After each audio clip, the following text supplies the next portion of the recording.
Now welcome to another lightning response video, where this time I'm going to try to answer a bunch of Andor questions. I've been getting a ton of them lately and just haven't had a chance to do any lightning response videos, so I'm going to try to keep my responses somewhat brief here. I know I tend to ramble, so who knows how that will actually go. And we will kick it off with this one from Eds1942, who asked, "Hey Thor, what would you say to those that claim that Andor is anti-Star Wars?" And not to be an ass, but first I would ask them, what do they think the word anti means? Because it tends to mean the opposite of something or the opposing force of something. And to me, you can not like Andor. I've said it a million times. If you don't like Andor, that is perfectly fine. If you think it doesn't have the Star Wars vibe or feel, or you just find it boring and slow, or whatever it is you don't like about it, that is 100% fine. But to call it anti-Star Wars is very strange when you just look at the themes it deals with. It deals with rebellion versus empire. It deals with family. It deals with love. It deals with sacrifice. It deals with choices. Andor is all about the things that Star Wars has always been all about. It just kind of has a maybe more gritty package. That's the word a lot of people tend to use. I tend to use it. That it's grittier. It's a bit darker. It's a bit more grounded and real. It does not have the Force, or much of it. It doesn't have Jedi and Sith. It doesn't have the things that a lot of people would say makes something Star Wars, which, again, if that's how you feel, that's fine. But to call it anti-Star Wars when it just fits in perfectly, when I would argue it makes everything else around it better. And I'm not just talking, oh, it makes Rogue One better. I'm talking it makes the whole story of the rebellion versus the Empire better. And this is something I'll probably talk more about in a future video. But again, calling it anti-Star Wars is just somebody who really, really doesn't want to like this show for their own reasons, I guess. Alright, and moving on, next question comes to us from Andre Nitro X, who asked, "Hey Thor, do you think Star Wars is at its best when it focuses on the darker aspects of war?" And I would say not necessarily. I think it tends to be. I think if you look at what the best thing Star Wars, or what are often regarded as the best thing Star Wars, they do tend to be darker, and those would be Revenge of the Sith, The Empire Strikes Back, Andor, Siege of Mandalore, and Clone Wars. There are a lot of examples of people's favorite things in Star Wars being, yes, darker, and I think that's mainly because they impact us more when things are going really, really bad. Though at the same time, there are examples of a show like Skeleton Crew. I always talk about Skeleton Crew because a lot of people skipped on that, which that's also fine, I suppose. But I do recommend it because it is a more lighthearted show. It's kind of at the opposite end of the spectrum from something like Andor, even though it has its darker moments too. But even though Star Wars, yes, tends to be successful when it goes dark, I don't necessarily think it has to do that to be the best or to focus on darker aspects of war. Honestly, I think it all comes down to the writing. If it is well written, it's probably going to be well received. If it's not, it's, well, obviously not going to be well received. Alright, and moving right along, we have a comment or question now from Eldarian, who asked, "Hey Thor, for me the best part of this episode, if not the best part of the arc or even season, as these moments kept repeating, was the feeling I got watching the scene of the final conversation between Oluthen and Lonnie. The feeling that actually shocked me. I turned my head to my girlfriend and said, I can't believe how much tension I feel hearing about the thing I've known for decades, that the Empire is building this super weapon with a firepower never seen before. How brilliant was the writing throughout the show that at the very end I felt so much tension learning about, of all things, the Death Star being created, the very thing around which the first Star Wars movie revolved. I would love to hear your thoughts on this aspect, as I very much appreciate your work here." And first of all, thank you for saying that. And second, I think it goes along with what I was just saying before. It is all about the writing. I've talked before about the prequels, how what I think they really needed to pull off, and you can argue how well they did or did not do that, was to make us dread Anakin Skywalker turning into Darth Vader. We needed to fall in love with Anakin so that we didn't actually want to see Darth Vader, the greatest character maybe in the history of Star Wars. Which was a very, very tall task, obviously. But really, I think the point of the prequels needed to be, here's Anakin, he falls in love, he's got all these problems, and we dread the fact knowing it's all going to fall apart for him, and he becomes Vader. And I remember going into Andor years ago now, people were like, why are we getting a show about Cassian, a no-name, nothing character who dies in Rogue One? What is the point? And well, the point was kind of to do the same thing with him, to make him into a character where, yes, we knew he was going to die, yes, we knew this was going to be, in the long run, about discovering the Death Star plans, this thing we knew all about as well. It wasn't like we were going to be shocked to learn about this super weapon, as you were pointing out. But the point was to make us care about all these things because of what they would do, how they would impact these characters. We needed to fall in love with Cassian and to dread the fact that we knew he was going to die. Yet at the same time, there had to be this underlying feeling that it was all going to be worth it because he was going to be a part of destroying the Death Star. So we understood that the death had to happen. It was meant to conflict us in a way. You're rooting for Cassian to somehow survive despite knowing he isn't, and then they give us Bix and he has a son and all these things that just make it more heart-wrenching. But at the same time, you know if Cassian doesn't go to Scarif, if he doesn't complete the mission, the Death Star plans never get into the hands of the Rebellion, or probably don't, and it's never destroyed by Luke.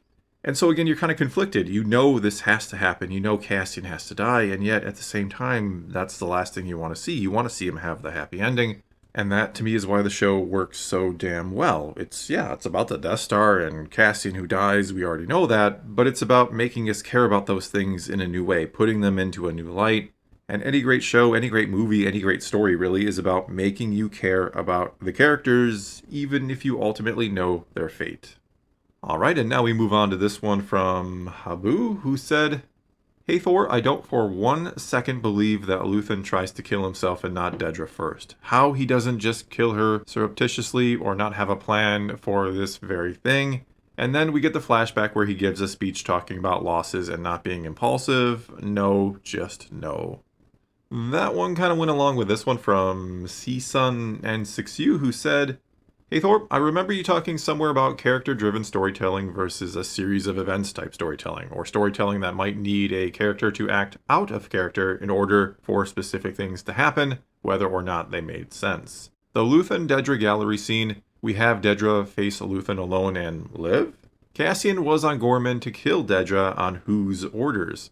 When Luthen has her but a few feet away, he does what? We keep hearing sacrifice and protecting Clea and one up on Dedra, but oh, he lives, joke's on him. Luthen couldn't have a real contingency plan because he needed to be hospitalized because Clea had to have her moment, and Dedra, who maybe Luthen no longer saw as a threat, lives because she is still needed to advise Hirt in finding Clea with the comms Luthen failed to completely destroy, because one ISB agent shows up and interrupts him, even though after all these years, one would think he's prepared for more.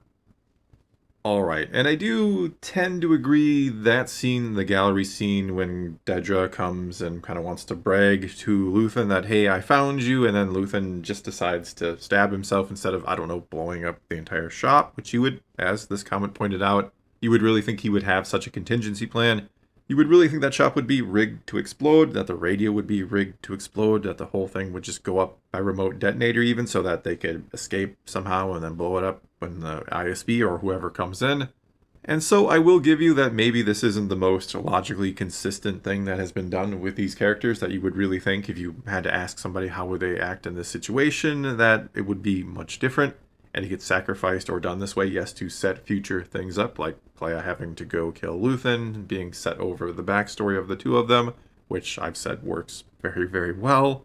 It also really tells us something about Dedra, that she does risk it all to go in there to confront him, to, again, brag to him about having found him, and then Luthen maybe doesn't do what he should have done, like blow up the shop instantly, because he wants to kind of gloat as well, that, yeah, you found me, but guess what? The rebellion is well beyond me, it's everywhere now, and you still lost.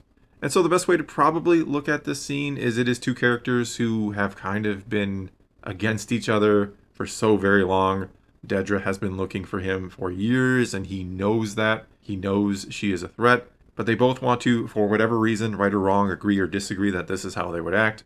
They both want to win more than they want to do the right thing, I suppose, or what would make the most sense given the situation.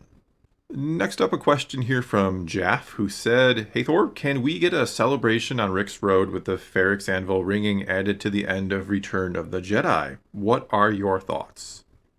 And though I don't think Lucasfilm will ever do this, mainly because I don't think they have permission to touch those original 6 films, my guess is somewhere in that contract, and I would be surprised if it isn't, but somewhere in that contract between Lucas and Disney, it says you cannot touch those original 6 films unless I, George Lucas, give my expressed written consent.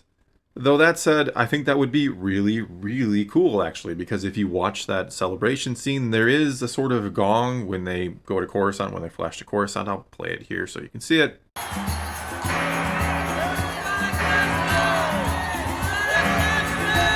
So there is like a gong in there already, which kind of already sounds a bit like the Rick's Road anvil, and somebody who is far, far more skilled at editing than me, I think it would be cool if they went in there and added the scene and made it the anvil. I think that would be really cool. Our next question then comes to us from David Dorrington, who asked, Hey Thor, I was thinking about what happened to Dedra. Would the ISB really let her live with all of her knowledge of events? I don't think that they would have allowed her to potentially leak info. It's a small fault in an otherwise perfect conclusion. And yeah, I see your point. It probably makes more sense to just execute her for treason, basically, to brand her a rebel and then to do away with her instead of putting her in Narkina 5, where theoretically she could get that information out, or the information about the Death Star and everything could leak out. Not that it really mattered too much considering what would happen next. And maybe that is what happens. Maybe they were planning to execute her, and then a couple days go by, they don't immediately do it, and then the Death Star is blowing up, and well, it doesn't matter if the information gets out anymore. And so they decide to throw her in Narkina 5 just to make her suffer. I don't know, that's probably the best way to look at it. But I do think you have a point with all the information she has as an ISB agent. You probably just want to, as brutal as it sounds, you probably just want to make her go quiet instead of putting her somewhere where theoretically that information could leak out. Especially if you do think she is a rebel spy and that maybe the rebellion will try to rescue her or get that information from her, who knows. Moving on, we now have a question from Bruce Kenobi, who asked, Hey Thor, don't you think that the stealing of the TIE prototype was a sequence designed only to show some action in the trailer without giving too much away? It never went anywhere. I would have very much liked more if the mission had been about investigating Jedha and the crystal extraction. That way it wouldn't have been out of left field in Episode 10, or maybe mention things about Iadu before. The beginning of Episode 10 takes an unusual leap forward with a lot of things a bit rushed. I liked the season, by the way. And I will agree that it is a little strange that the TIE Avenger never comes back into play at all, that we never learn what happens to it, and I don't think it's like upsetting or like terrible writing suddenly when you look at it that way. And I do tend to agree you could have done something there differently and tied it into something that happens later on and made it all come full circle. But from what I understand, and I think Gilroy talked about this a little bit as well, but they wanted to start the season off with a bang. One of the biggest complaints about the first season was how slow it started. So his thought was to immediately get some action going and maybe people wouldn't be upset about the start this time. I don't know if he needed to do that because if you're sitting here watching Season 2, it means you made it through Season 1. So I get what he was going for. And I do think it starts off in a very Star Wars way, right? Because Star Wars does have a tendency to kick off with action and then just kind of take off from there.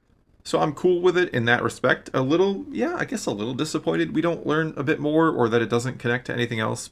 But like you, I enjoyed the season. I'm not letting it ruin it for me, but sure, it could have been handled a little differently. All right, and the final question here comes to us from Tingo, who asked, Hey Thor, given the critical acclaim, how do you think Andor will affect Star Wars going forward?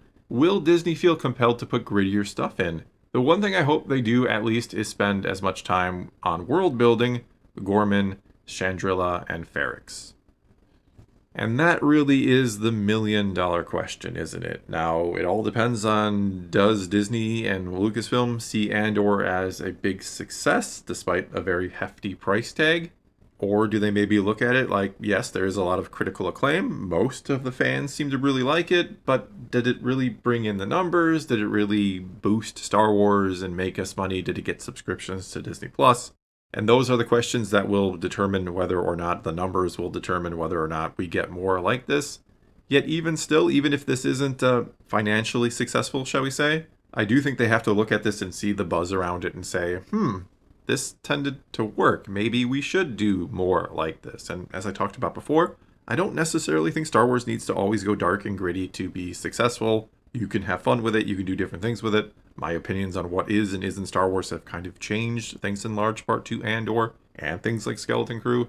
But anyway, I think my biggest fear coming out of this is that they will look at it and will take away that, yes, it was simply the grittier stuff that made this show so popular. That's what people liked about it, and kind of miss what you're bringing up. That it was actually the world building. It was the characters. It was simply that it was just really, really well written. I hope they understand it was the care that was put into everything, how beautifully crafted everything was. Not just that it was, oh, it was dark and gritty and that's what people want now, so we'll just, we'll throw some slop out there that's grittier and they'll eat that up too. I hope the lesson here that Disney learns, that Lucasfilm learns, is that just people want quality. Put the time and effort into it. It doesn't necessarily have to have all the money in the world. It just needs to be well written. You need to convince me that the people making this actually love to make Star Wars and know what they're doing, and that it isn't just corporate slop to make Disney and the shareholders money. Alright, and that is going to be all I got for you this time. It is your turn to now take to the comments below and answer these questions yourself, or tell me what you think about my answers, or ask a question for a future lightning response video. You just start your comment off with, "Hey Thor, ask your question. I try to answer it in a future video."